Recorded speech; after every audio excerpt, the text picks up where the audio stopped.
Thermo-haline.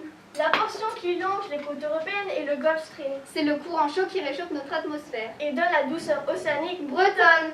Pour comprendre tout ça, faisons un peu de géographie. Il faut savoir ce dont on parle. Alors voici le pôle Nord, l'océan Arctique avec sa banquise et bien sûr le Groenland. Savez-vous pourquoi la Bretagne, qui a la même latitude que l'archipel français Saint-Pierre-et-Miquelon, n'a pas du tout le même climat? À Saint-Pierre-et-Miquelon, le climat est polaire, avec des hivers très froids. Rien à voir avec notre douceur océanique bretonne. Le Gulf Stream explique cela.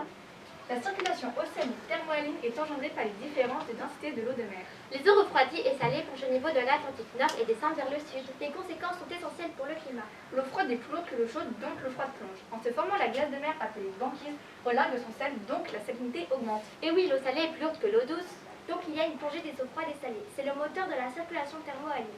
Pourquoi le moteur s'arrête alors? Avec le réchauffement climatique, la banquise ne se forme presque plus, donc elle ne relargue plus du sel. L'eau est moins salée, donc elle ne plonge plus. Oui, les glaciers du Groenland fondent, ce qui apporte une grande quantité d'eau douce.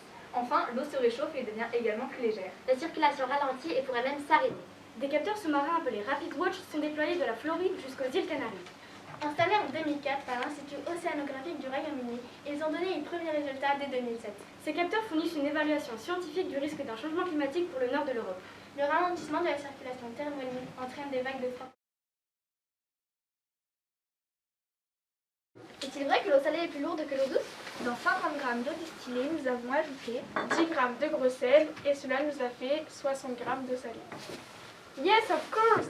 Est-il vrai que l'eau chaude est plus légère que l'eau froide? La preuve par notre expérience. La masse de 100 ml d'eau chaude à 85 degrés est de 97,21 g. Et la masse de 100 ml d'eau froide à 6 degrés est de 99,30 g. Pas l'ombre d'un doute, L'eau chaude est plus légère. que l'eau froide. Yes!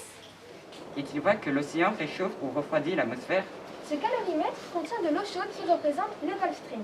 Cette sonde thermique prend la température de l'océan, l'autre celle de l'atmosphère.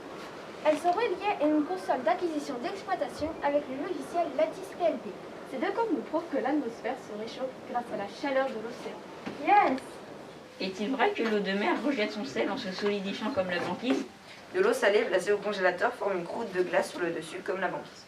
10 ml d'eau de notre banquise a une masse de 11,13 g pour une température de 13 degrés Celsius. Et 10 ml d'eau sous la banquise a une masse de 11,69 g à la même température de 13 degrés Celsius. Donc la banquise relargue bien son sel. Est-il vrai que l'eau froide plonge sous l'eau chaude? Est-il vrai que l'eau salée plonge sous l'eau douce? Voici un modèle de la circulation océanique. Deux tubes témoins avec de l'eau douce à même température. Deux tubes, un d'eau froide, un d'eau chaude, l'eau froide plonge sous l'eau chaude. Deux tubes, un d'eau salée, un d'eau douce, l'eau salée plonge sous l'eau douce. Oui. Eh oui.